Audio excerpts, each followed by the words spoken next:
Hello to my air signs, Libra, Aquarius, and Gemini.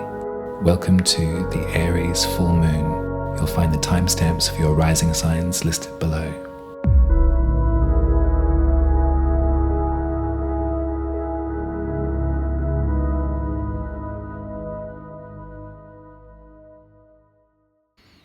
Hello Libra Rising. Welcome to your reading for the Aries full moon happening very soon, this Thursday the 17th of October at 10:27 p.m. if you're in the Southern Hemisphere with me. I'm sure that you are feeling the relief. Libra Rising, I'm sure that you are so happy to bid a fond farewell to eclipse season for another year. This last month is going to go down as the most profound eclipse season in my living history. It has been remarkable. And so my empathy is with you. I hope that you are doing just fine. I trust that you are. And I wanted to just say quickly to everyone that wrote me at the last eclipse, the Libra solar eclipse, my computer ate up all of the video files, and so I didn't post anything here on YouTube. However, I did send out an email to my mailing list, and I was inundated with responses to that mail, taking me up on my offer to email the audio file to each and every one of you, and it was just so lovely, and it really gave me some room to, in the aftermath of the astrology and the fuck up and the loss, it allowed me to recenter myself and to be proud of my work again. And I'm just so grateful for you for that. So thank you. But now we're refocusing. We're refocusing on a full moon that is not going to be eclipsed in the slightest. Because look at this. The moon is here at 24 degrees of Aries, and it's so far away from the dragon that there's a clear, smooth sailing opening, an opening to our feelings, to the way that we've been feeling and that we've been trying to manage our feelings for as long as you have. Over here, the sun is still in Libra at 24 degrees, and I will make mention that the sun is in an exact conjunction with this flower right here. That's the asteroid Juno. And it can represent our commitment in this life. And so what this particular configuration looks like to me, Libra Rising, is a great emphasis on your commitments, on your relationships, and the support and the invitation to be vulnerable with those that you love.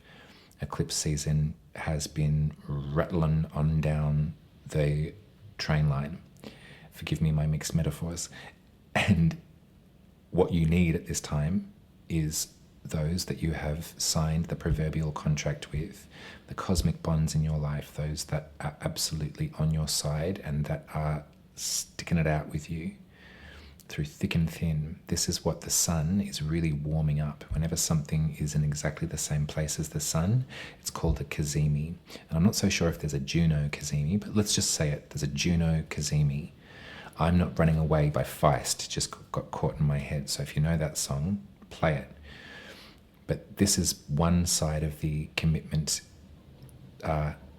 chat that we're going to have.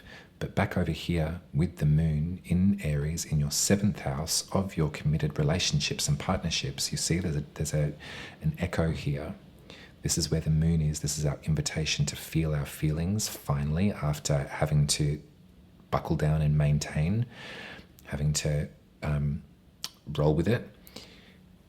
And this little key shape here is the asteroid, well, not the asteroid, the cosmic body.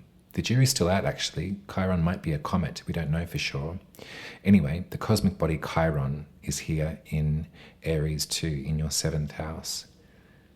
And so just by looking at these two houses for the moment, what this looks like to me is an absolute invitation to hold those that you love so dearly and so sweetly and so tenderly, and open up.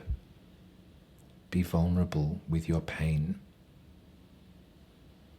Be generous with theirs. The glyph for Chiron looks a lot like a key.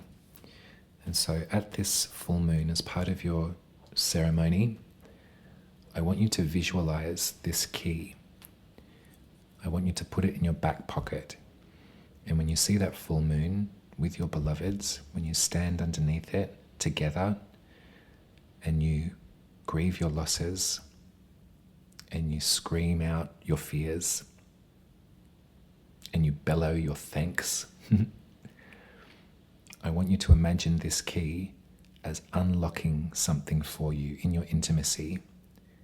I want you to imagine it as the next level up in your intimacy with those that exist in your 7th house. I want you to unlock your own confines, your own protective barrier, and I want you to give it to them next. And I want them to unlock theirs too with you. We're dealing with so much, Libra Rising. You're dealing with so much. These eclipses in the 1st and 7th house, huge. You've been dragged to the 7th house time and again to look at your relationships, to look at how they're structured, to examine them, to find your self-determination within those relationships. And now it's time to be vulnerable in those relationships. So if you can imagine this key in your mind's eye when you're looking at the full moon, hold hands with those that you love, those that you've committed to in this life. Open their heart, and then they can maybe open your heart too. So that's the visualization that I wanted to share with you. Now back to some more hectic astrology, shall we? So, la-di-da, all very good, unlock the wounds, but look at this. Boof, square. This is Mars, this is Cancer, and this is your 10th house. This is your public perception, how people are receiving you at this current time. And down here we have Pluto. Now it's not as exact, so we might focus on Mars right now and then we'll get there in a minute. But Mars can represent anger, violence, war, but it can also represent bravery, and it can represent our courage as well. So thinking about how you're being received at the moment, at this full moon, it might be a real highlight for you that there's a big difference between how you're publicly received, your public facing self, and the intimacy of your private bonds. This is the place where you get to be vulnerable. This is the place where you get to open up. And you might be feeling, there might be a bit of a stacks on at the moment. People might be sort of agitated with you, or you might be standing up quite boldly and proclaiming something that feels jarring to you because you're just hanging out for a moon to weep at. Your focus has been your focus may have been skewed away from maintaining these healthy intimacies. But let's have a look at Mars again. So Mars in this opposition to Pluto, this is the 4th house. This is your home, your private world. It can sometimes have something to do with your ancestry, your root system too. And so that, in contrast to this, and if they're all at odds, let's pick up that key again. If they're all at odds at this time, it's telling me a story about chosen family. It's telling me a story about autonomy in who we give our affection to, Libra Rising. So take that bit of it with you. Publicly, Mars will do its thing. Mars is going to be stationing retrograde this year as well. So we've got a lot of Mars right here on your chart, very visible, very public. But this moment, this full moon, I want it to be vulnerable, tender, sincere, and private. This reminds me of times in life when you have those really difficult moments with your family, or really difficult realizations about your family, or, the lines of ancestry. Times when the narrative is obliterated for the truth of what's really happening, and that can be incredibly painful when you come to a realization in your own mind's eye about the contrast between what is purported and what is the truth. That can be so agonizing. But look at, this is the contracts, the relationships that you have structured for yourself, separate to where you came from. There's room for repair in every argument. There's room for repair in every rift. There really is. Sometimes it won't go back to the way that it used to be, and sometimes it won't exist in the way that it used to be.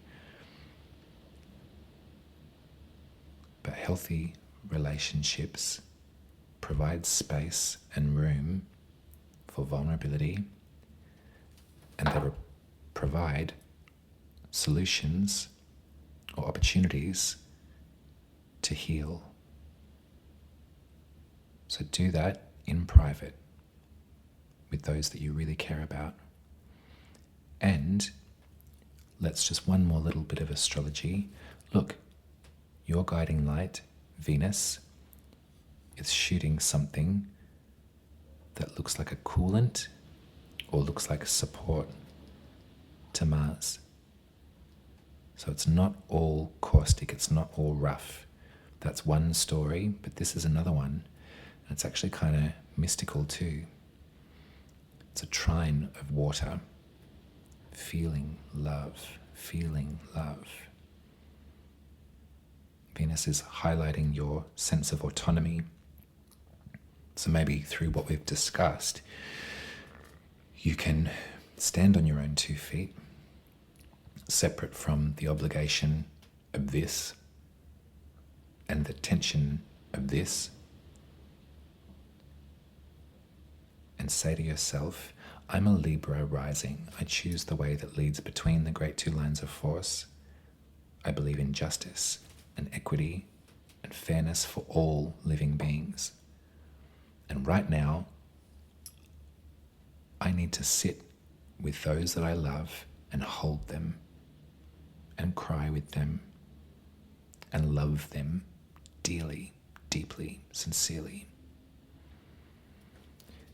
Let's get a little tarot and then I'll get out of your hair. Golly, Libra Rising, what a trip. Whew.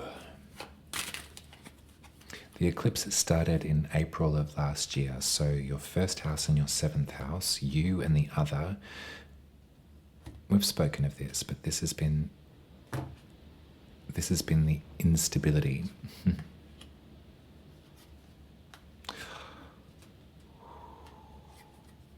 Oh, okay.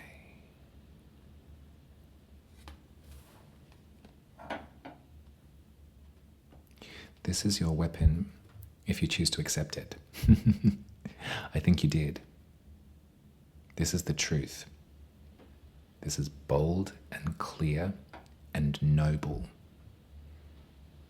This is what you have been using, not as a weapon, but this is what you've been using to protect yourself, to protect your mentality, the way that you think, to protect your mind, it's your ethics. And they are clear as day in this card, Libra Rising. And it's been really difficult. And I did say weapon, and perhaps you've not been weaponizing your truth, but perhaps you've been contending with folks that have been attempting to do something similar to that. There has been some sort of battle in your life, Libra Rising, and it's been mighty. Maybe it was brought up during these eclipses. Maybe it's an ongoing thing. However, the tarot is saying that in this moment, we can consider the past. And now, it's time for you to dress your wounds. It's time for you to relax your body, to relax your spine, your shoulders, your brow, your jaw. It's time for you to unfurl. The battle, for now, is done. And so in this present current moment, we pick up the pieces, we gather the blankets, we check the gate. Everyone that we love is safe. Right, let's huddle. Let's not think about it. Let's not talk about it. Let's feel it. Let's feel our grief, our sorrow, our joy, our ecstasy, our happiness, our compassion, our empathy. Let's do it together in our private little world that we're creating.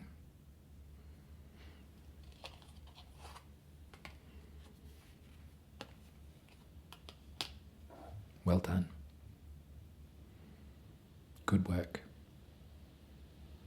Difficult work, but immaculate execution. You're doing brilliantly, Libra Rising, and I want you to remember that. I want you to take this moment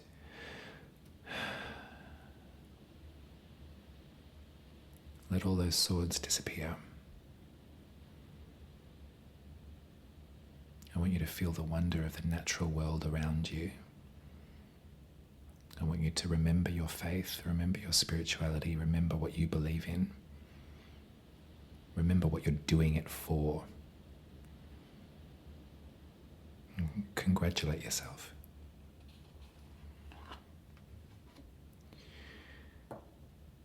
Thanks, babe.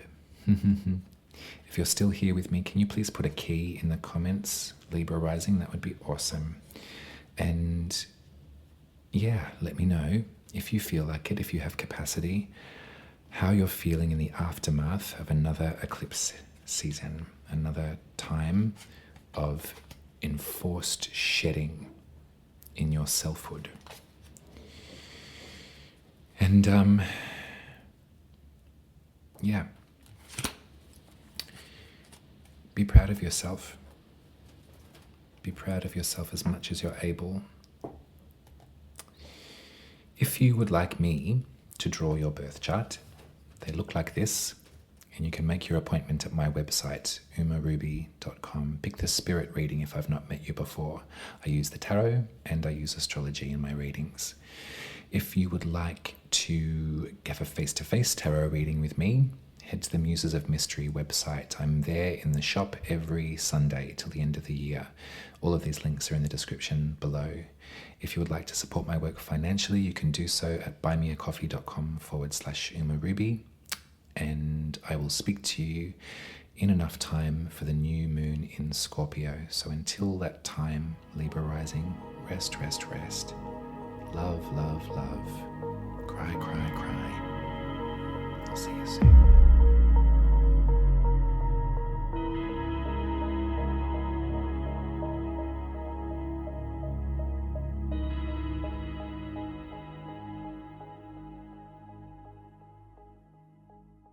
Hello, Aquarius Rising. Welcome to your reading for the Aries full moon happening very soon, this Thursday, the 17th of October at 10:27 p.m. if you're in the Southern Hemisphere with me.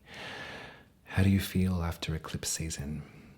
I hope you feel released, Aquarius Rising. I hope that you feel something of a weight off your shoulders, and I hope that everything can settle into comfort and into clarity.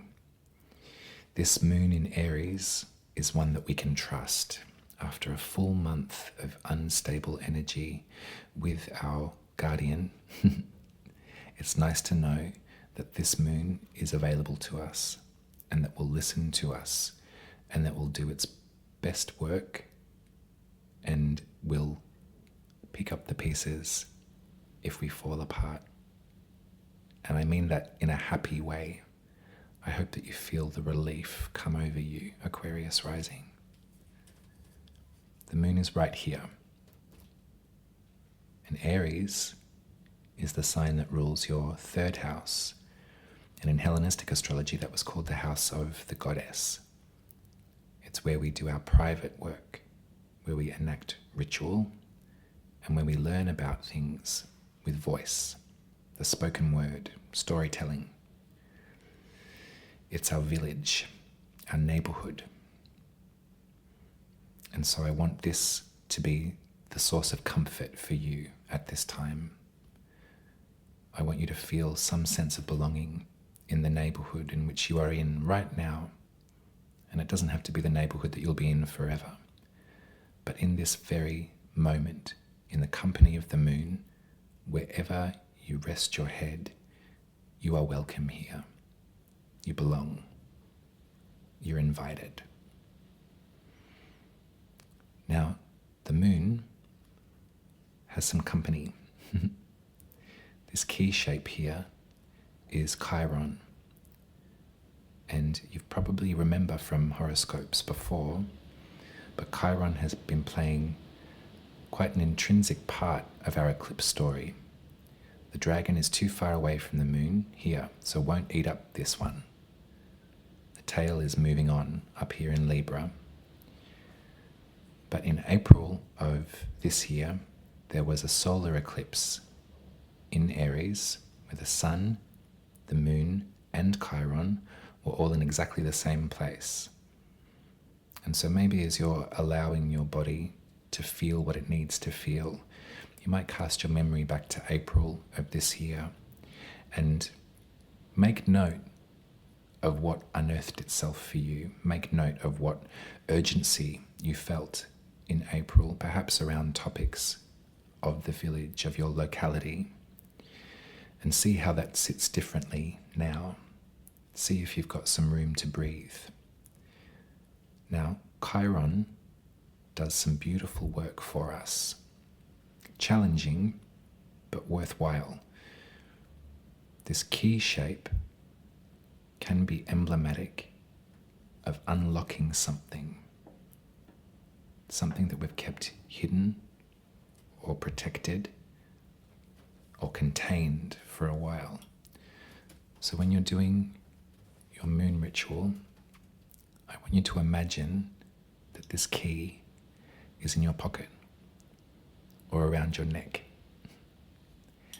And I want to tell you a little story now that might help you understand the significations of how Chiron can play out in our personal astrology.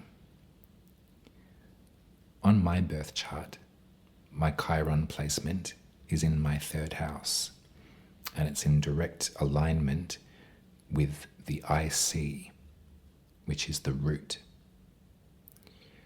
And so when thinking about my life and thinking about my relationship to the village, there's a lot of pain there for me.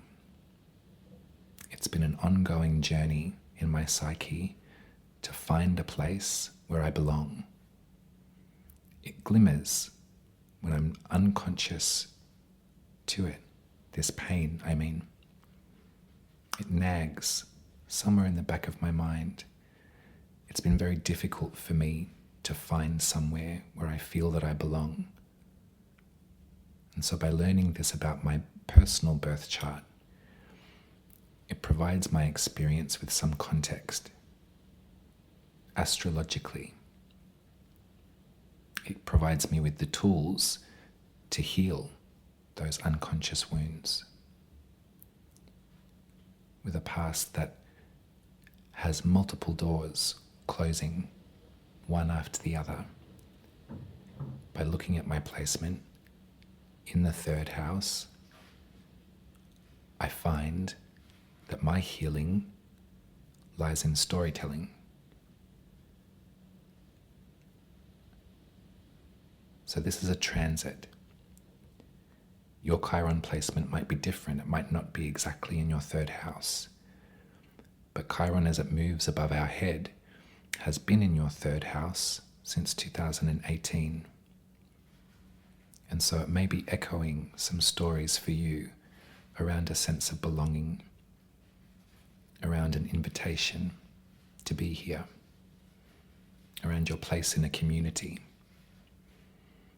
And if that's the case, and the dragon has been exacerbating these emotions for you recently in the past 12 months, then I'd like for you to use this moon and this key to unearth some of that for yourself.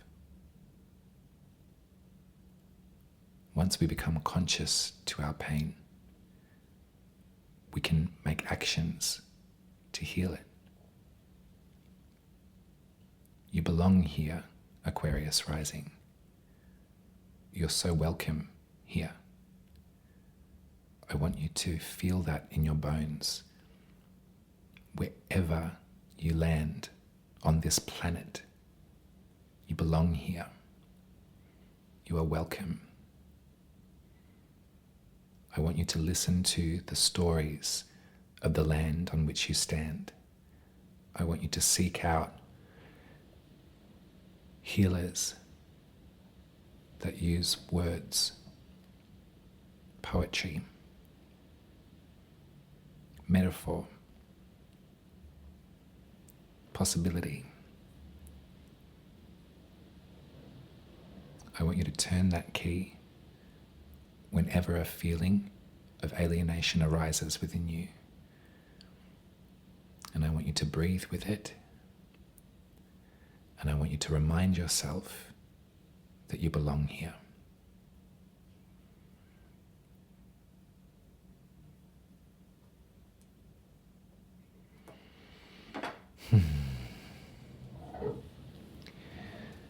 Now there does look like there's some tension between Mars and Pluto and this lunation.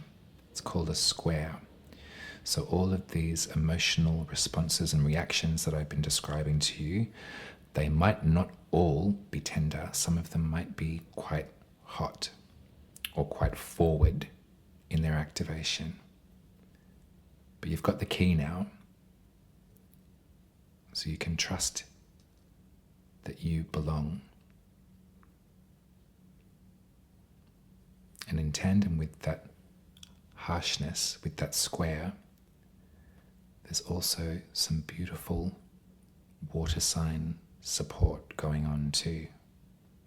A trine between Venus and Neptune and Mars as well.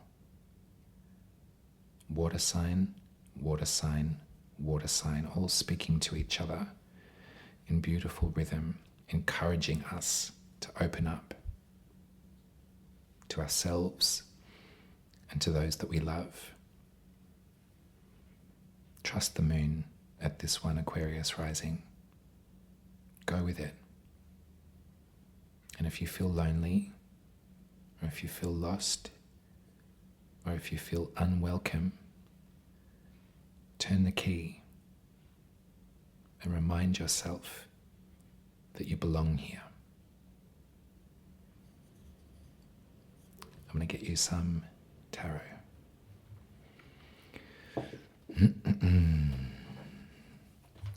Golly. So emotional. I can feel it already.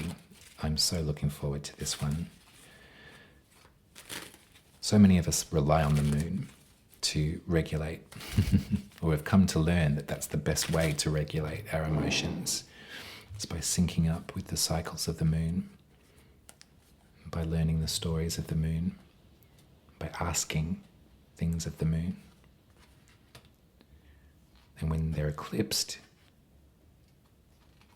it can add to that feeling of unsafety.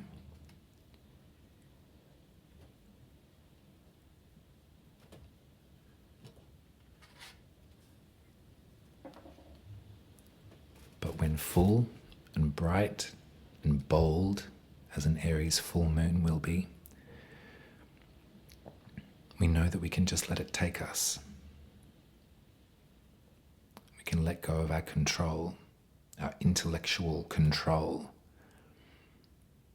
We can trust that our feelings are doing their work. Healthy water moves, doesn't it? We've got to keep the feelings moving where we can.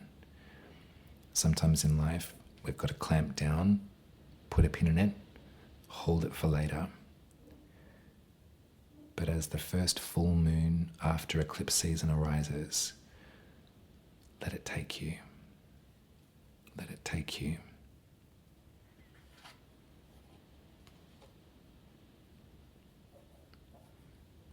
This is part of your key as well, I think.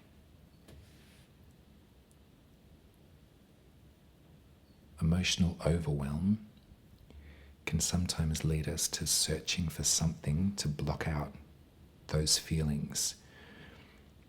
And our mind's eye can't do it anymore. Water has a way of bubbling to the surface, breaking the dam.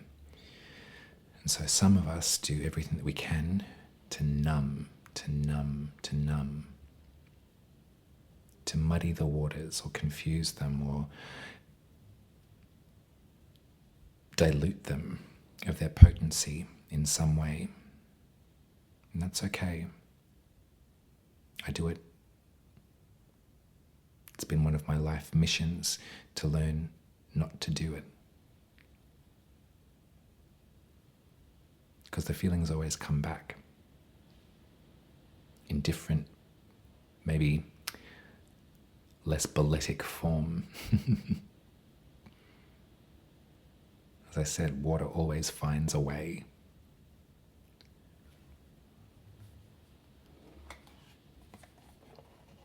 This is part of your key too.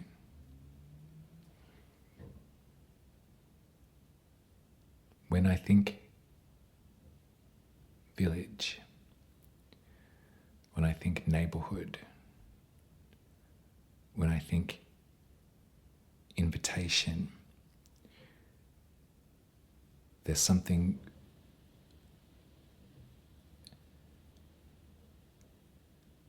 fastidiousness that needs to be maintained here. There's some big decisions, there's some maths to do, and there's a balance. But I think it can be done. I don't know when, but it feels to me that this emotional upswell and this relief that you'll feel from the moon, and if you allow yourself the clarity of those emotions and don't attempt to numb them out too much,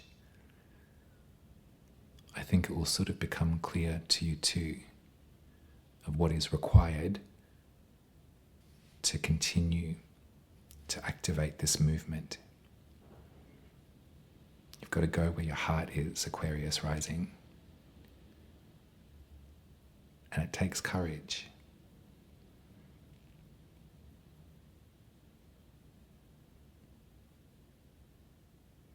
The fear of rejection is such a big, overarching commonality that so many of us have for multiple different reasons. Fear of the water running cold as well, you know. A very wise person said to me very recently, everything's made of sand. You know, nothing lasts forever. We've got to follow where the river is taking us sometimes. And so if you feel that pull, Aquarius Rising, go with it. Enjoy it while it's there.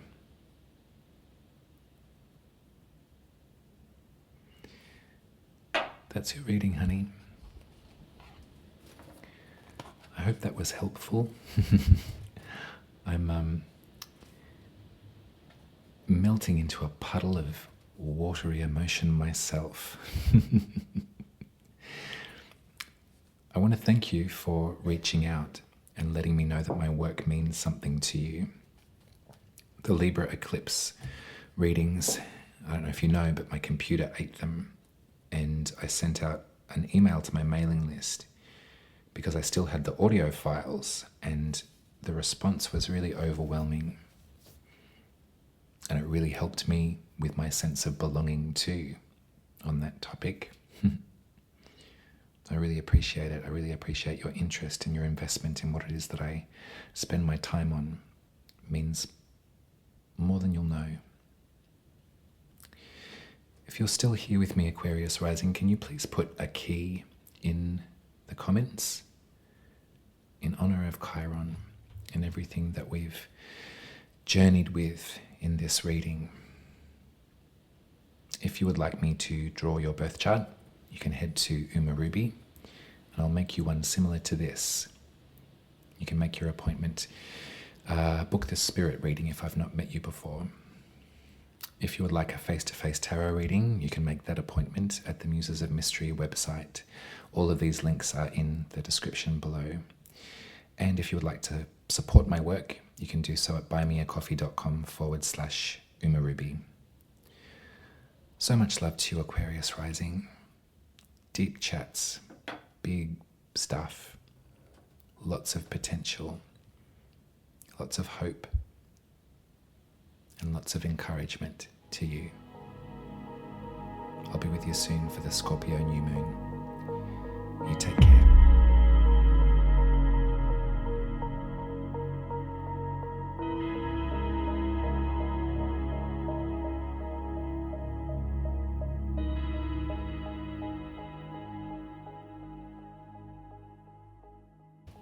Hello Gemini Rising, welcome to your reading for the Aries full moon happening very soon, this Thursday the 17th of October at 10:27 p.m. if you're in the Southern Hemisphere with me. We are officially out of eclipse season, so I hope that you can feel some sense of release, Gemini Rising. I hope that you can feel more in tune with your ability to emotionally regulate, and I hope that you feel a clearing, because we deserve it. We really, really do. Eclipse season of 2024 will go down as one of the most profound and powerful in my lifetime for multiple different reasons. And I'm here with you to set up the space, to lay fresh sheets on the bed, to reset for the Aries full moon, which is right here on your birth chart. You can see the dragon is moving along, and this lunation at 24 degrees is too far away from the dragon to be chomped up. So we have a full moon that we can trust, finally.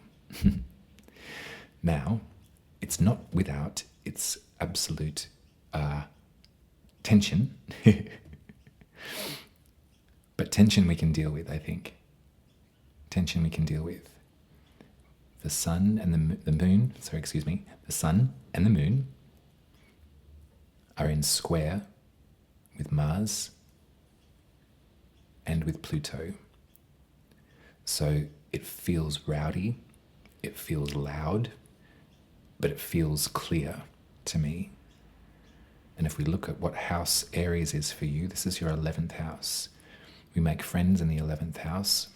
We have friendships that grow in the 11th house. We have a feeling of good spirit and good cheer. And we also think about our humanity. And so, while I want you to stand underneath this full moon and cry your tears for the human condition, absolutely, there might be something that feels like an opportunity here. As much as this conflicted astrology looks really sharp and looks really strict, this key right here next to the moon is the opportunity. This is Chiron. In our astrology, our Chiron placement can point to parts of ourselves that are wounded, that are hurting, that are in pain. And when Chiron moves around the zodiac, every now and again, it will punctuate different parts of our lives, different parts of our chart, different parts of our experience. And this key is an offer to unlock some of those feelings around alienation, around not quite fitting in, or not really knowing proper humans do. I think that the script of the world right now is highlighting for all of us this sense of pain in the group, but for you very succinctly, very personally on your birth chart. I've got a key here, and I'd like for you to visualize this key as an opportunity at this full moon.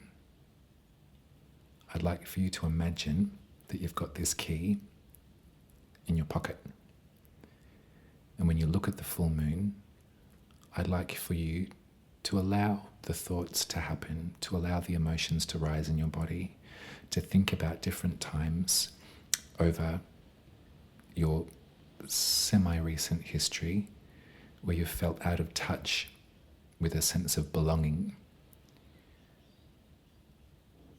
There was an Aries solar eclipse this year on the 9th of April, and the sun and the moon and the dragon and Chiron were all in the same place. And so this is kind of like an obvious part of this year that I can refer back to as far as where there perhaps may have been a sting, or perhaps there may have been some sort of breakthrough as well.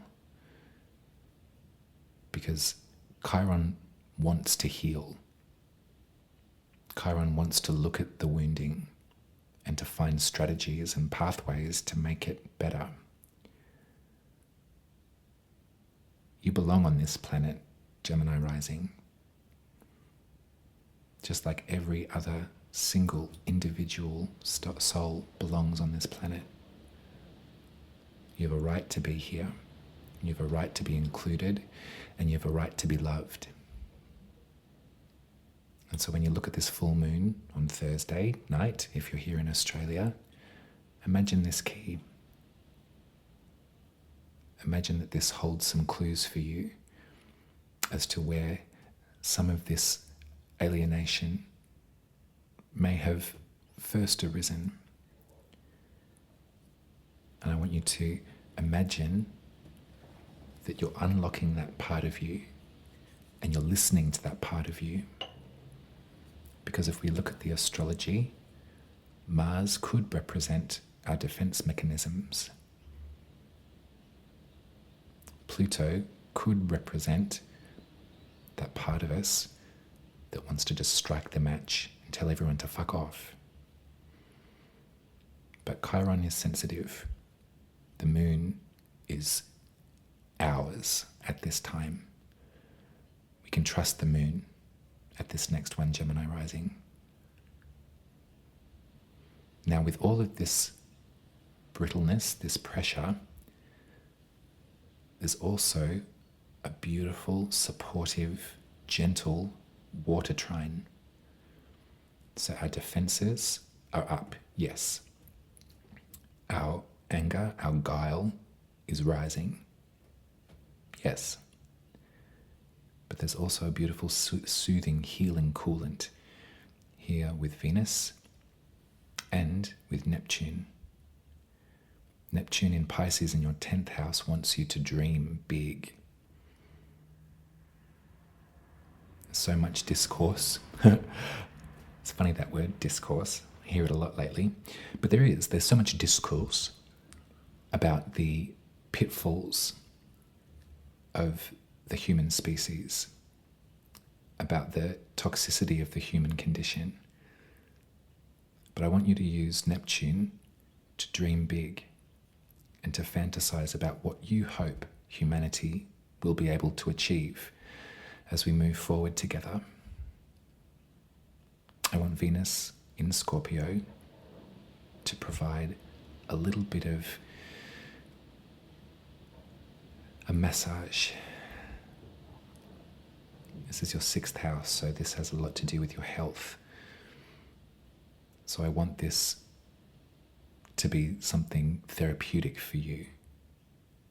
That might be a really good way to unlock parts of the body in order to then unlock parts of the pain. Our physical self has such an incredible way of showing us through its symptoms, where our emotions are sitting and how they're working or not working, or what's being ignored or what's being buried. So remember, this is a full moon that we can trust. We can do as we like with it. Get a massage. Don't yell at someone on the phone. And dream big. What do you imagine humanity's triumph to be? What do you see the future as looking like? What are your solutions, as fantastical and as imaginative as they might be?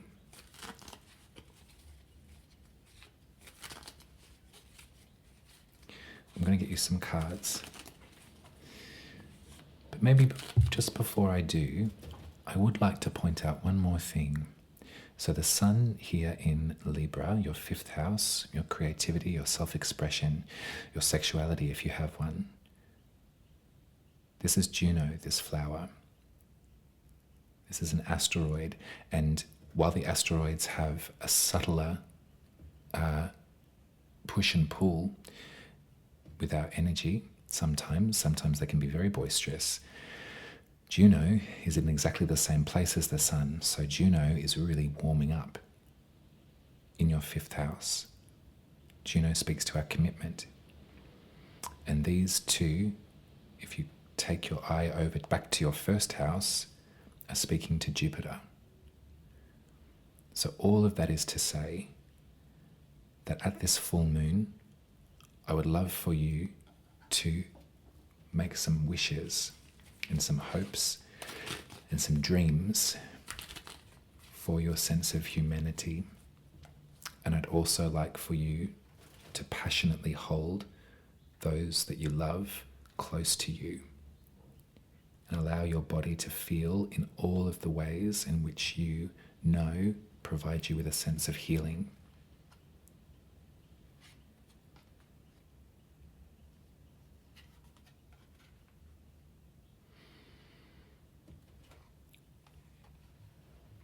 Because there's something that is about to go. There's something that's about to ignite. Gemini Rising. Perhaps you find yourself in company with someone who just feels like they've got magic running through their every fibre. Maybe at times you thought, oh, that's a bit of a naive thing to say. I can't believe that their belief is so strong. Perhaps there was a bit of cynicism maybe attached to initially to the way that you were interacting with them.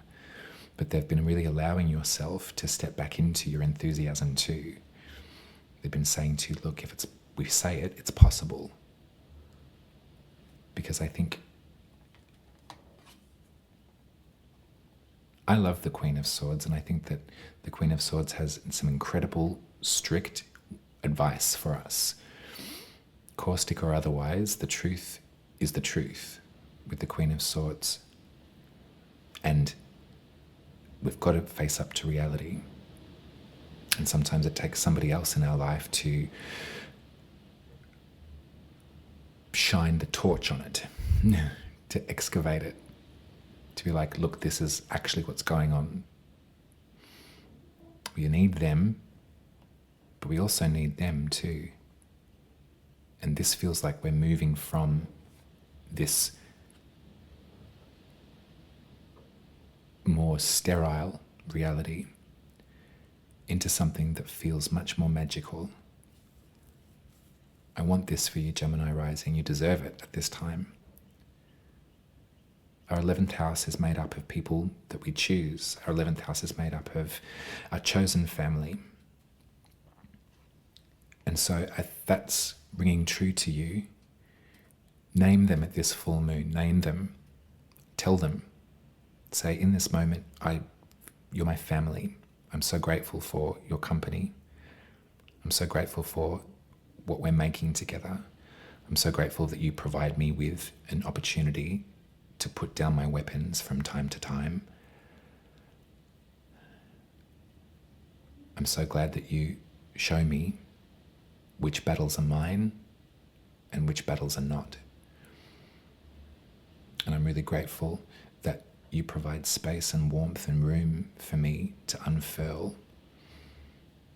And you get me back in touch with my animal instinct. You get me back in touch with my physical self.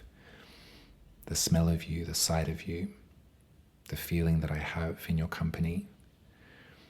It takes me from my ladder of swords. It takes me from my cerebral terror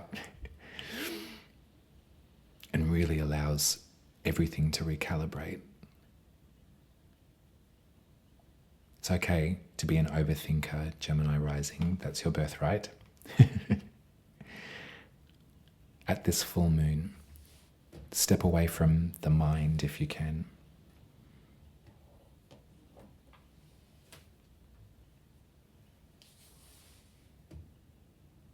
Let yourself in, because you're welcome here.